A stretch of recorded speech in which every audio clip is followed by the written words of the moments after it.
Cool. So I didn't see any takers on mini presentations or kind of things that anyone wanted to share. Does anyone want to do an impromptu volunteer? Anything interesting that anyone came across? So I have a little bit on the excuse me. Automatic differentiation stuff. Okay. So yeah, last time we talked about automatic differentiation, or you suggested it, I think, Sam. Mm-hmm.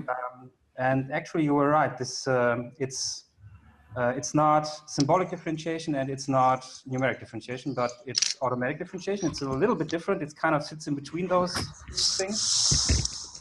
And I don't know. I think it does not make sense to go in detail here, but I have 3 videos. I will post them on Slack.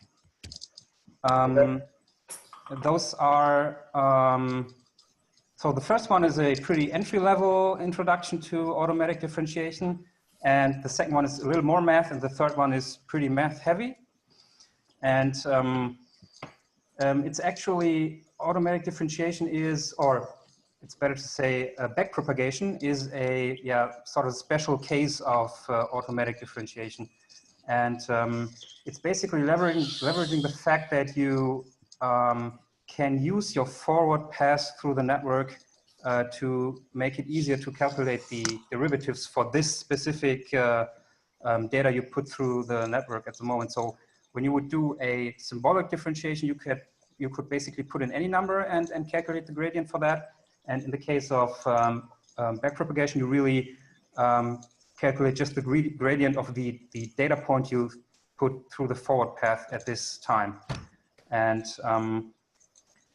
there is, I have one picture maybe that I can show for that. I'll try to share my screen. Okay. Can you see my screen? I think I'm still showing mine. No, that looks good. Okay, there you go. Okay. Sebastian last time said that you want to build the derivative of the loss function, and that's basically true. But when you want to have the derivative of the loss function, you basically have to derive the whole network, because you put in the data in the front and you calculate the loss at the very end. And so this L here is the loss function you define, for example, negative log likelihood or whatever. And those nested functions here, that's what Jeremy refers to the layers. You can see that here. So each layer is one function, maybe just multiplying a weight matrix or doing a ReLU or whatever. And you can, so what you would naturally do to calculate the derivative is really doing this forward through the network. This is basically a Jacobian matrix for each of the layers or each of the functions, and then at the end you would have the derivative. And what you have when you do that is you basically multiply matrices, and that's basically one of the first video. I have this out of the first video, and that's the computational expense is cubic in this case. And what backpropagation does is you can also do it backwards, because in a neural network you kind of tend to narrow all the data flow down to, let's say, 10 classes or 1 class, cat or dog, or hot dog or no hot dog or whatever. And so when you do it backwards, this multiplication backwards, no one says that you have to do it forwards, you can also do it backwards, then it's much more computationally efficient. It's just quadratic when you start with the last vector output here. And that's basically why backpropagation is so efficient.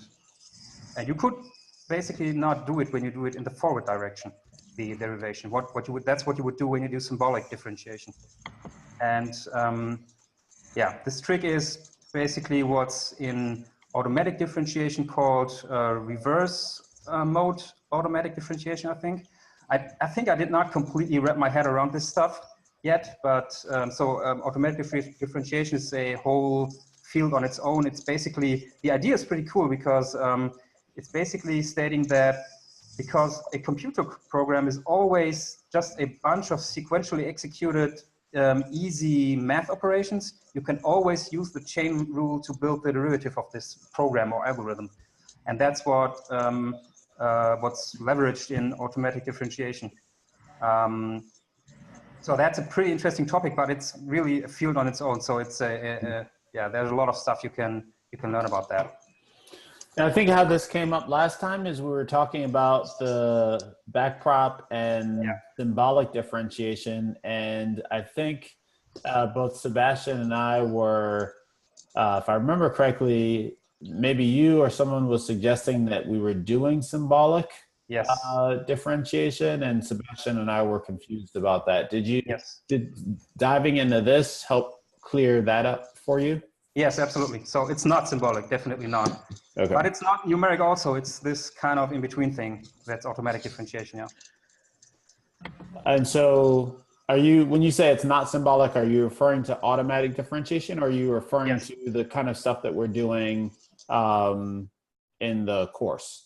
No, in the course. So when we have to calculate the derivatives with respect to all these weights to learn how to change the weights, and we're not doing that. So I thought it's done symbolically, so that you really create a symbolic differentiation of this whole system and then calculate that. That's not true.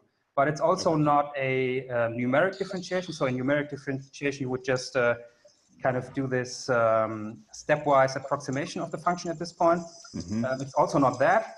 It's a third thing. It's not numeric and not symbolic. Okay. I think you put out the paper last time, right? Yeah, but I'm still not clear as, so is that third thing that we're doing in the course, is it automatic differentiation, or is there actually a fourth thing? Yes, PyTorch is doing automatic differentiation. Okay, PyTorch is doing automatic differentiation. I wasn't sure. I thought the paper was interesting, but it wasn't clear to me that that's what PyTorch is.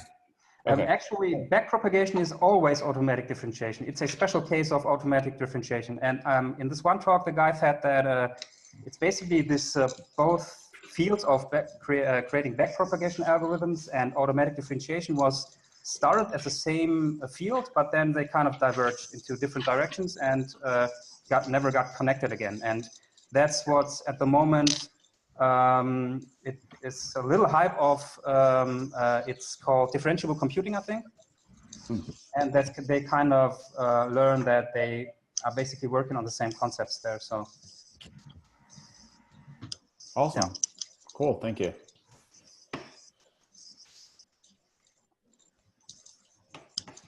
Okay, I can. Sebastian, and you briefly mentioned maybe talking about unrolling RNNs. Yeah, but he actually does that right after I didn't watch the whole video. And so at the time he did it, there was some confusing points, but he later on clarified it, so I don't think I need to say anything. Okay. So what what did folks find interesting about this, the back half of lesson 6?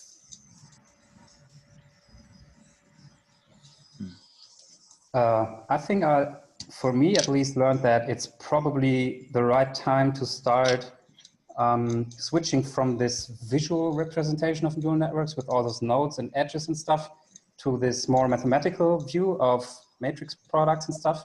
I think this, I brought up some of these pictures in, I think, 2 or 3 sessions ago, this nodes and edges representation of neural networks.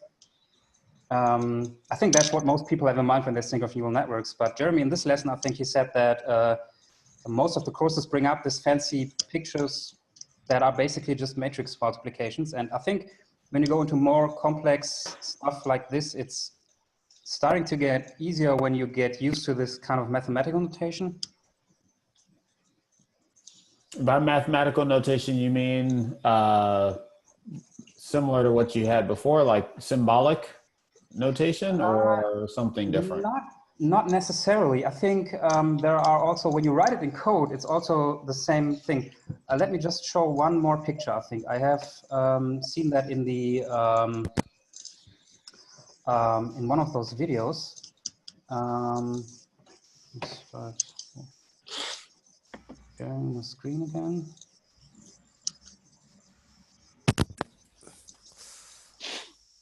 Okay. Can you see that? Mm-hmm. So that's from the first video I just posted on Slack. And this here is basically a hidden layer. So it's your input values. It's a matrix product with this weight matrix here, W1. And the outer thing here is this, it's a sigmoid function, I think. Yeah, should be sigmoid. Mm-hmm. And then in the next layer, you parse this H1 matrix you get out of here into the next layer, and you basically do the same. And I mean, you can also represent it with this kind of node and edges picture. But I think really when you get used to this kind of notation, yeah, in this case, it's basically the same like the mathematical representation, but it's written in code here. Yeah. And it's getting, when you get used to this, it starts getting easier to understand the more complex concepts. So that's what I mean by getting used to the more mathematical description of neural networks. Mm-hmm. I would agree that the diagrams don't provide any particular insight to me. I mean, they tell you the number of layers, and they give you, they'll say ReLU or, you know, something on the layer, but it doesn't provide me with an epiphany or any kind of deep insight into the network. It just tells me a little bit about its topology. But, so I would agree that you're not losing much by moving away from the visual. Yeah. It's not really like giving you a huge insight that's of great value. It's just trying to reveal what's beneath so that you don't feel scared by it, I guess. I don't know. Yeah. But, Yeah, one of the things that I wanted to do for this RNN section that I never quite got to, but I think is I've found generally helpful for understanding this stuff, is to kind of trace through the matrix dimensions at each step and understand, you know, what the input dimension is, what, you know, the matrix that it's multiplying is, and kind of follow that through the whole chain. Because otherwise it's a little too abstract. I think that for me, at least, that helps make it more concrete. mm-hmm. I think it's kind of a related point to the mathematical notation. Yeah. I'm trying to do something even simpler, Sam. I'm trying to, the last time there was a presentation on ResNets, and there were a couple of queries which I had, which I was not able to satisfactorily find the answer. You know, when we have that fx plus x coming in from the shortcutting in the ResNet. Mm-hmm. So what I did was I posted a couple of links on the Slack group, but I still haven't found a detailed representation of what exactly is happening in that paper at the fx plus x level. So what I'm trying to do is I'm trying to do it in Excel. You know, do the matrix multiplication in Excel, and I just started doing that yesterday. And which brings me back to the point actually which we had started when we had started this group. You know, we had a discussion about tops down and bottoms up. Mm-hmm. And just a couple of days back, Jeremy has posted in his blog saying that the next version of this study group is going to be a bottoms up basis, which I find very, very interesting, because I think that means, you know, they realize that this group is really very, very, I mean, this 7 videos are really very, very fast paced. And unless you understand the basics of what you're doing, which to my mind, at the matrix multiplication level, the question that you raised in terms of dimensions is a very, very valid one. So I just thought I'm going back to basics in Excel, and then move upwards from there. Yeah, so that is maybe a segue to a couple of interesting things that I found. I had a note in my my notes from last time about intuition for network architecture. And I wasn't sure what that was from, but I started searching and I found an interesting, oh, where is this thing? I guess it's here. I found this interesting article that I don't recall if somebody shared this previously, but it talks about, it's called An Intuitive Guide to Deep Network Architectures. And it's kind of a, you know, David summarized this last time, but it really talks through, you know, where the whole idea of ResNet came from and the concept of a ResNet block, and does a pretty good job with that. And then goes on to do the same thing for the Inception network architecture and kind of where the whole idea for that came from, and how that plays out. So I would definitely recommend this article. I'll drop the link in Slack here.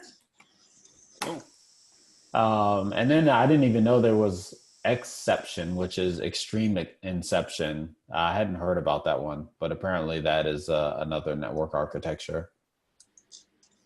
So that one that's interesting. And then I just found that like right before we jumped online, and then there was this other article that I think what he's trying to do here is show do CNNs in Excel. Well, I think what he's actually trying to do is maybe market a course or something. I'm not really sure because I didn't see like a place where you can download an Excel spreadsheet. I didn't check out this link. Maybe it's in here actually. But he's got some really cool pictures and of kind of convolutions and stuff like that. Let's see.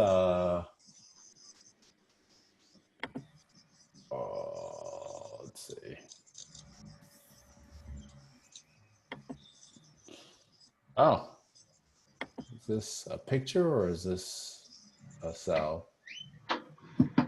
Let me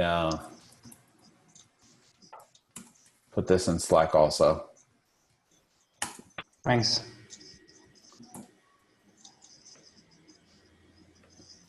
Oh yeah, these are individual cells. So Mahesh, if you want to Yes. do this in Excel, maybe this is an interesting place to start. Yes, I'll definitely look up this article because it's a good.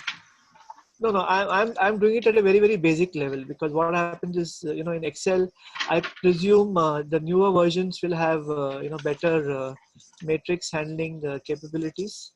But, you know, Excel is a tool I'm comfortable with, and it's also easy to get your basics right, you know, and then scale it up from there. Yeah. Because I realize a lot of, like, you know, fundamental issues you need to understand first before you go into the, you know, complexity. Mm-hmm. Yeah, that's a good idea, and I hope to kind of spend some more time maybe coming up with an interesting way to show these, you know, how the way these dimensions flow through some of these models. Maybe Excel is a good way to do that. Did anyone ever dig a little deeper into the deep learning textbook? I've jumped through a few articles in it. It looks very good. No, I tried reading it a couple of months back and I couldn't go beyond, I think, the second or third chapter. So I don't know. I think there is, I could only find one study group on the internet, which is actually, you know, which goes through the book, you know, step by step an article. So I'm wondering if it would be a good idea to, you know, take that study of that book as a project, which we could do it online because. I thought about this too. So it's hard to carve out more time for that, but but I think I don't know if this is meant as a book that you really like read and learn from it, or is it more like a book where you look things up? No, I think Elon Musk has said that if somebody has read the book, you know, he can get a job in Tesla or OpenAI. That's what he has said. I after we talked about it last time, ordered the hard copy. It's been on my list for a while. I should get it next week sometime. Yeah, I already have it. So, but it's lying on my desk for a long time now. Yeah. I think I skimmed through some of the articles, and at least at what I saw at the first glance is that the math behind that is not more than you would have in engineering, for example. So I didn't see anything that I could not interpret in at least in some way. I mean, when you really look at articles from math, really from math as science, then I would not even, I'm not understanding it in any way. And this is something that seems to be approachable when you have done a little more than maybe high school math. Mm-hmm. So it's a lot of calculus, but it's, so when you know partial derivatives and when you know a little matrix operations and stuff like that, I think it's approachable. You know, my problem with maths is not the concepts, but the notations which are used.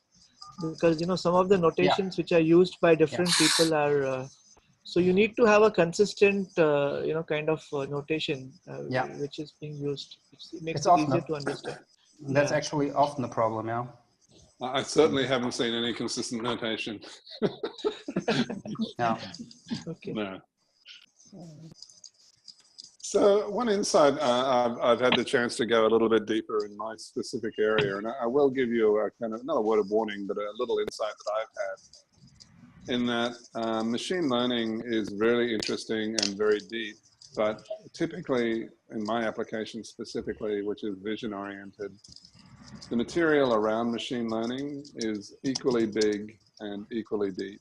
And so I would suggest that on-demand learning for a specific application is the way to go, because otherwise you're trying to boil the ocean. There's just so much material out there, you'll just never get there. So knowing that Fast.ai is there and knowing that you are able to grasp the concepts within it, I think is very valid and very valuable. But really trying to understand every nut and bolt, I think it's a choice that I've chosen not to pursue at this time. There you go. Well, I don't think that most of researchers can grasp every aspect of every machine learning field. No. I guess that's my point, which is, you know, learn what you need for a specific application, and have a good general understanding and a confidence in yourself that you can understand the material, which this group I think is doing really well at. But, also, I heard in several talks now that often there's some noise in the background, I think. Can you do that? I'm looking for it. Okay. So what I heard pretty often now in different talks is that it's kind of 3/4 of all the machine learning papers is about mathematically finding a closed form differentiation of your model when it's on the computer done by automatic differentiation. So that's I think that's what Jeremy is always referring to, this being that those papers are too math heavy and not very practical approachable.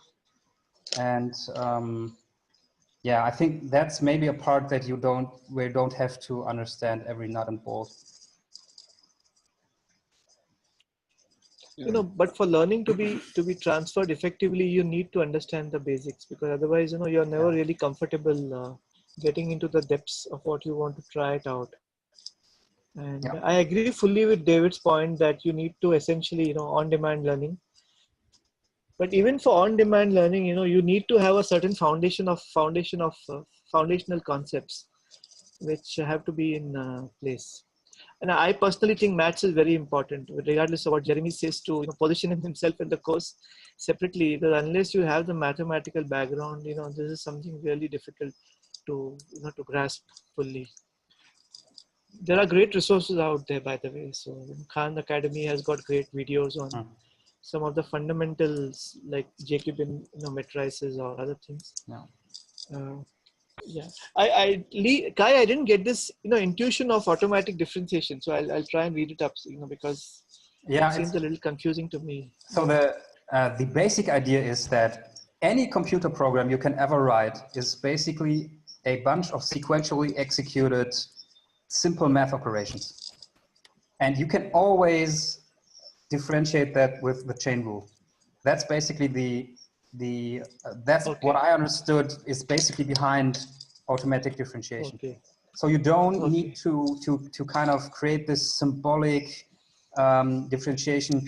There's one slide in the first video I showed where the presenter shows a slide of symbolic differentiation, and when you get deeper into third and fourth order differentiation, you sometimes need then you see that you get really complex big terms, and it's prone to errors when you do it like that.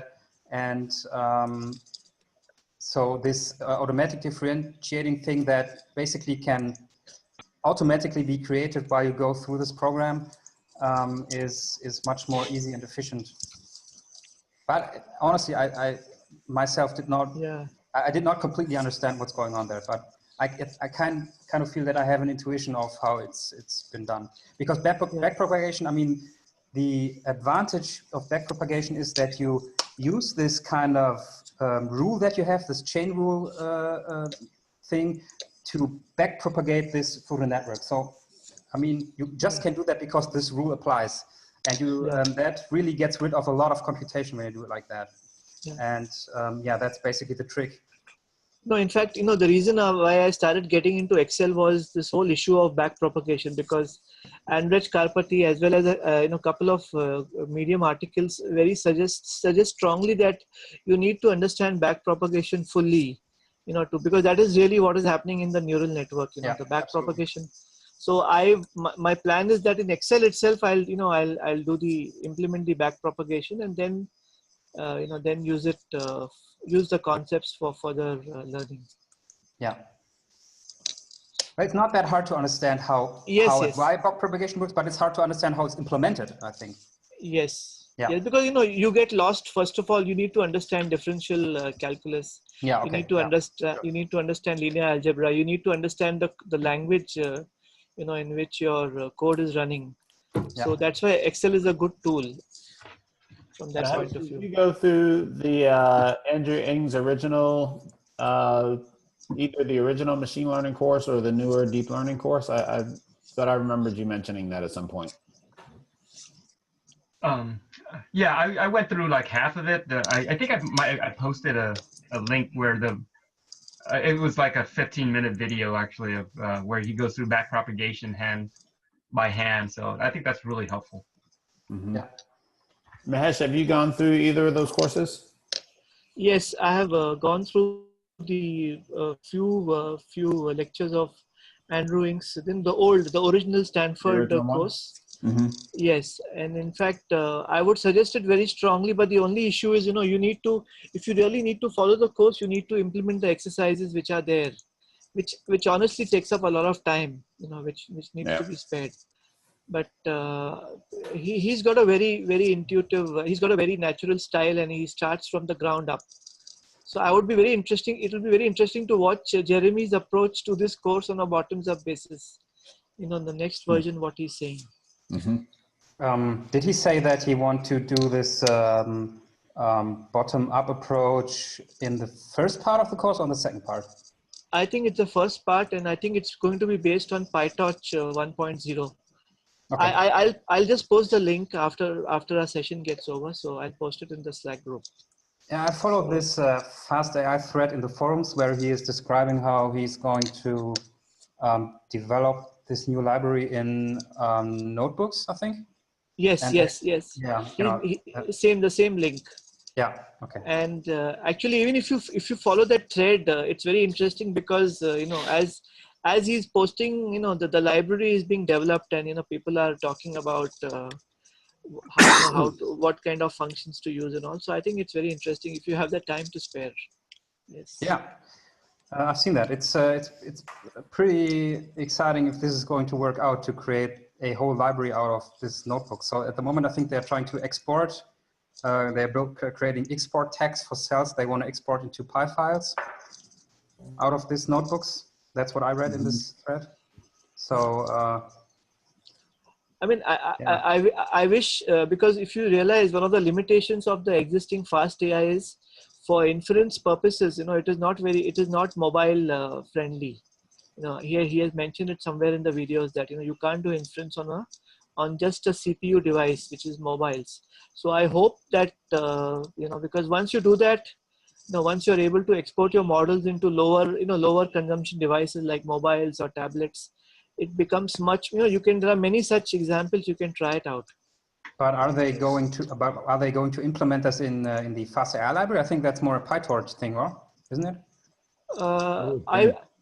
I would think so, but I hope they do it. I really don't know, because whether they're doing it or not. My sense from reading the that note about how they're going to do this process with the notebooks is that the library is going to move even further towards being kind of a teaching learning library and less towards being something that people might actually use in production, which at some point I got the impression that they want people to do that, but I can't see how they're going to be driving towards that with this whole exporting from notebooks approach. Yeah, No, actually, if you read the article, what he says that they are looking at solving specific problems and building on that. So I believe he's trying to kill two birds with one stone. You use it as a teaching library as well as you use it for solving real world problems. So right. And I guess I'm speculating that he might end up with no birds, or teaching, nailing the teaching thing, but not quite getting the production thing. But we'll see. We'll see. I think though, in about lecture 3 though, where he essentially tears the cover off Fast.ai and tells you to go look at the code, which a bunch of us did. Mm-hmm.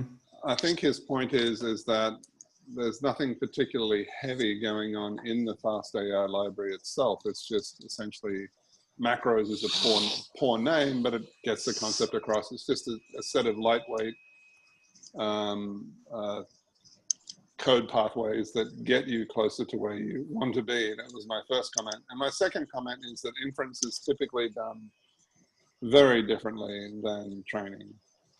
Like, once you're in inference, the exploration is over and it's all about efficiency. So you would typically build inferencing in C++ by hand and really try and get every ounce of performance you can out of your target platform, be it mobile or whatever. And so I don't see, well, I haven't seen in my work anyway, any carryover from training to inference. I mean, you can inference in your training model to see how well it's doing, but in terms of actual, like, out there in the real world using a model, I haven't seen it used. I think there's also some effort to create common file formats for neural networks so that you can exchange between different networks. And so you can basically create or develop a neural network in, let's say, PyTorch, and then go to TensorFlow for inference. Mm-hmm. Yeah, that's that's Phonics.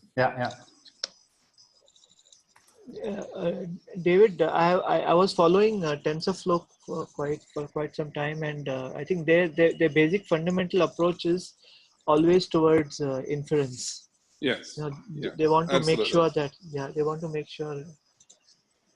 because at the end of the day, the more inference you do, the more data the model has. The model will get corrected.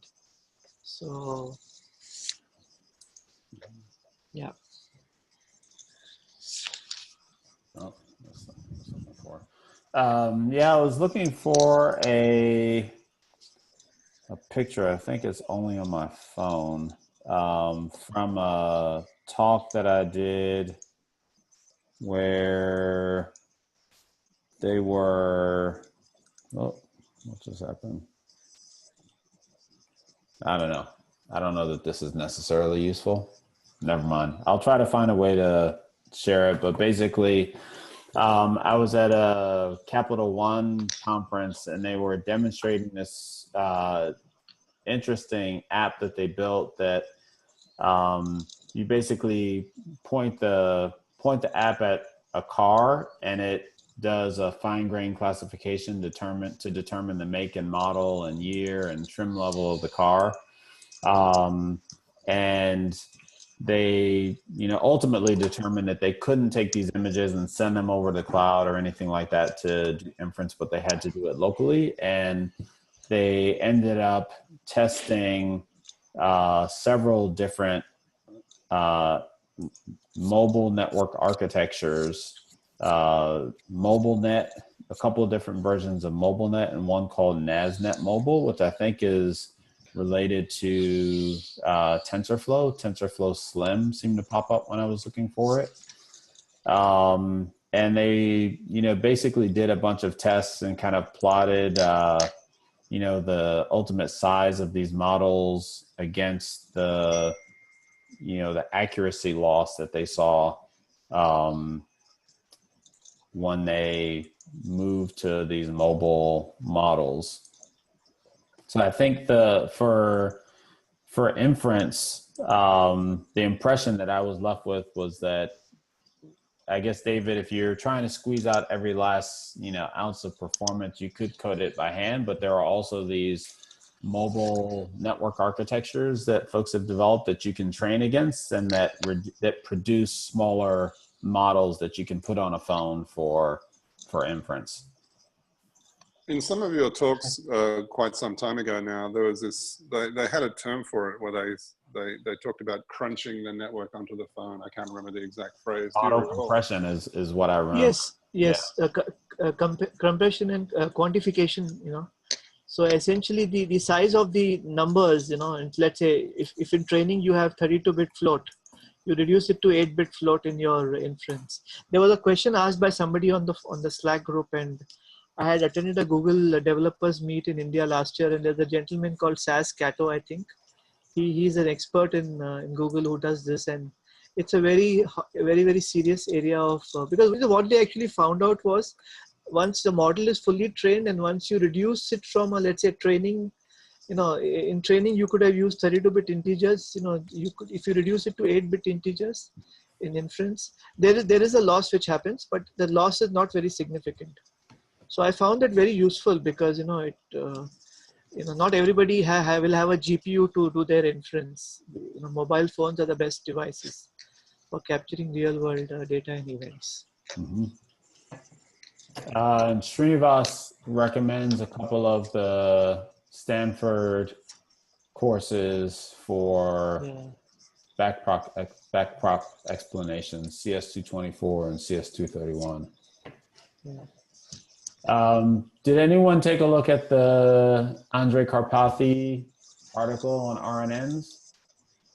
Yeah, I've seen this before. I've read this article before, so it's a good article actually. Andrej is he's a very gifted teacher, so he's pretty good. Yeah, I second that, Mahesh. Yeah. Did you post a link to that, or? That one, I can put it in the Slack. Awesome. Oh, so RNNs were actually that. So the course video was actually the first time I had any serious contact with RNNs. So that's really the first thing for me, at least, that I did not ever had any contact to. And I think the view was pretty approachable, although some things are a little. I had to watch it more than one time. Some things, but I think I got it at least to some point. I think he's going to do more in the next session on RNNs. So that's not all, but it seems pretty approachable. Did any of you think that too, or? I thought that also. I think in the next one he talks about LSTMs. I don't think we got to, I started watching some of the 7th video, so I forget where the line was, but I think in the 7th he starts to talk about LSTMs, which are kind of an enhancement to RNNs that help address the whole vanishing and exploding gradient problem. Yeah, and then he goes back to image recognition. He uses the CIFAR 10 dataset. So, it's see, I mean, to be very honest, there is no real structure in the entire course. When now you look back and you look at the 7 weeks, so it gives you pointers, very useful pointers into different technology directions. But the feeling that you get is, the structure should have been more solid. This is my personal opinion. Yeah. I agree though, Kai, about the RNNs. I thought, for me, like compared to the previous sections on the whole recommendation thing, the RNNs were a lot easier to get through. And I wasn't sure if that was just personal interest or the material or the way it was explained or what. Actually, his visual representation was pretty good too, I think. Hey, Sam, while you have this page up, I just want to recommend Paul Allen's AI, sort of like nonprofit thing, his version of OpenAI. I don't know if anybody has seen allenai.org, but there's a lot of videos on there about knowledge representation and, math and, stuff that RNN is supposed to be good at. Although they're not really neural network heavy, but there's a lot of good videos in here if people want to take a look. If people are interested in RNN and knowledge representation. I mean, they go over stuff like they try to get the system to answer, SAT questions and the sort. Where do you find that stuff on the site? There's like a video. There's video somewhere. Oh, videos under yeah, research. that's it. So there's a lot of videos here. Okay, that's pretty good. I think I heard several times that RNNs are maybe in the near future going to be replaced by, I think, convolutional-like architectures. I don't know if that's true, but I have that kind of in mind that I read some tweets or articles or whatever.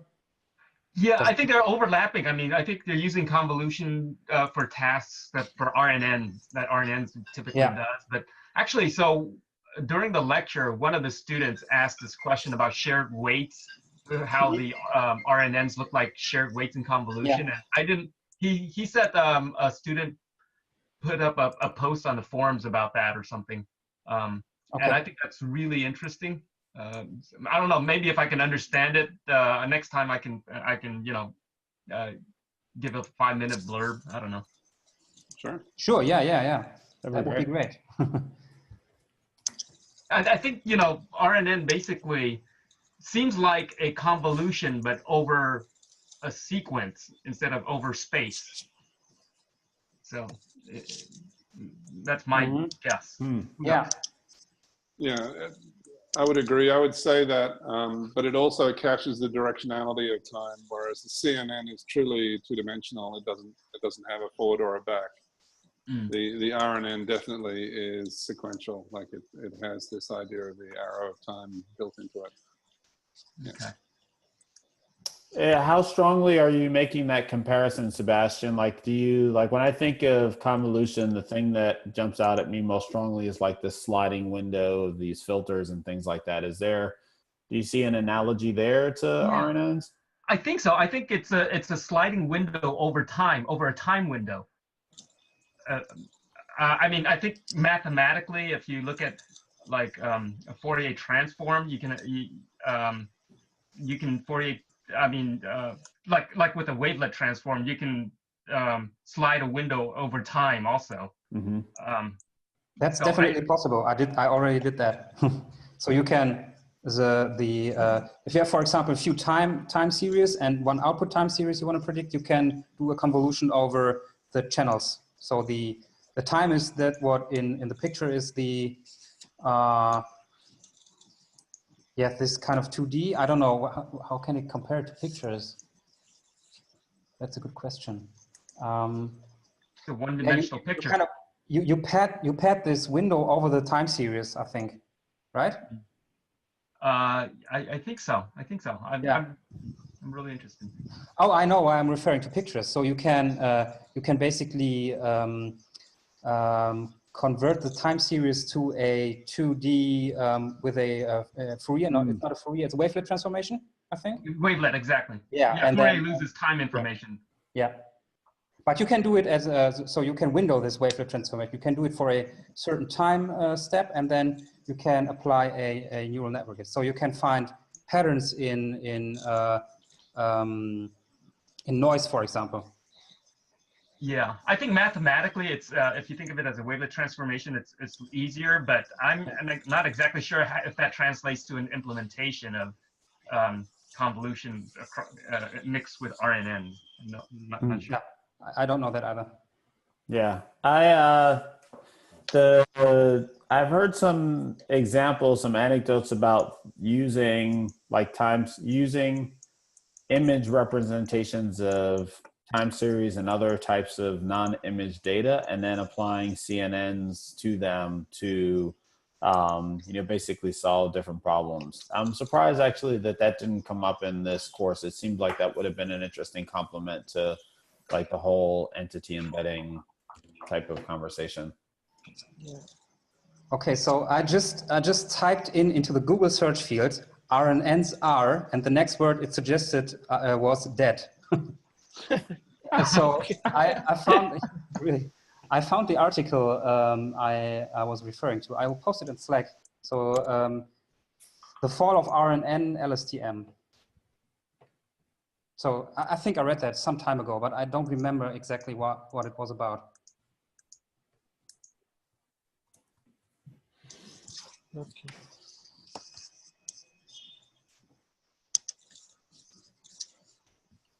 And what's the argument for dropping them? Or what's the suggested replacement? I think Convolution is going to be. Yeah, I think it's kind of a convolution. What is it's called WaveNet, I think. I don't know. WaveNet is what Google uses for speech generation. Yeah.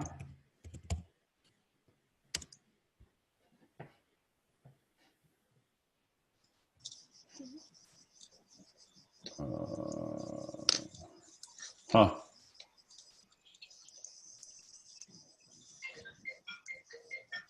All right, that's one to take a look at. Definitely. All right, any like specific things that folks found difficult in this lesson? Somebody's phone's ringing.